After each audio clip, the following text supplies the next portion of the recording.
கண்ணன் கோவர்தன மலையை தாங்கி பிடித்தானே, அது எப்படி இருக்குன்னா, அந்த ஓமையை உங்களுக்கு முதல்ல சொல்லிடுறேன். சொல்லிட்டு ஒப்பிட்டு பாருங்க, பாட்டை ரொம்ப நன்னா ரசிக்கலாம். யானைப்பாகன் இருக்கானே, யானைக்கு சாதம் ஊட்டுவானாம். அதை கவளம்னு சொல்லுவா. அப்படியே மலை போல சாதத்தை குவிச்சு உருண்டையா திரட்டி கவளம்னு சாதத்தை எடுப்பான். அப்படியே யானைக்கு கொடுப்பான். யானை மொத்தமா வாங்கி விழுங்கிடும். இந்த காட்சியை அப்படியே மனசுல வச்சுக்கோங்க. வானத்துல கருப்பு மேகங்கள்லாம் யானை போல வந்துருத்தான். ஆயர்பாடியில இந்திரன் கல்மழை பொழிந்தானே, அப்ப வானத்துல வந்த மேகங்கள் எல்லாம் பார்த்தா பெரிய பெரிய யானை மாதிரி இருந்துதான். கிருஷ்ணன் தான் யானைப்பாகனா. ஓ, மேல யானைகள்லாம் வந்திருக்கே, இந்த யானைக்கு ஏதாவது உணவளிக்கணும். யானைக்கு எப்படி உணவளிப்பா? மலை போல சாதத்தை குவிச்சு உணவளிப்பா இல்லையா?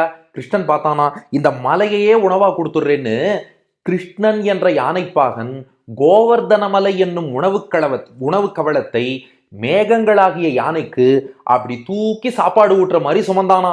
கிருஷ்ணன் அந்த மலையை எப்படி எடுத்தான்னா, ஒரு பூவை எப்படி அனாயாசமா பறிப்போமோ, கையை எப்படி அடியில கொடுத்தான், கை ஊனின்றுத்து, இன்னொரு கையால மேல பிடிச்சான், பறிச்சுட்டான்.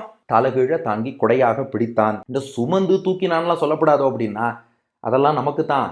கண்ணபிரானுக்கு மலையை தூக்குவதுங்கிறது எப்படின்னா, ஒரு பூ பறிப்பது போல, ஒரு இலையை பறிப்பது போல அனாயாசமா பண்ணிட்டான். அதனால ஒரு கையை கீழே கொடுத்தான், இன்னொரு கையை மேல வச்சான், பறித்துட்டு அப்படியே பறிச்சான். மலை வந்துடுத்து, தலைகீழாக அப்படியே தாங்கி பிடித்தான்.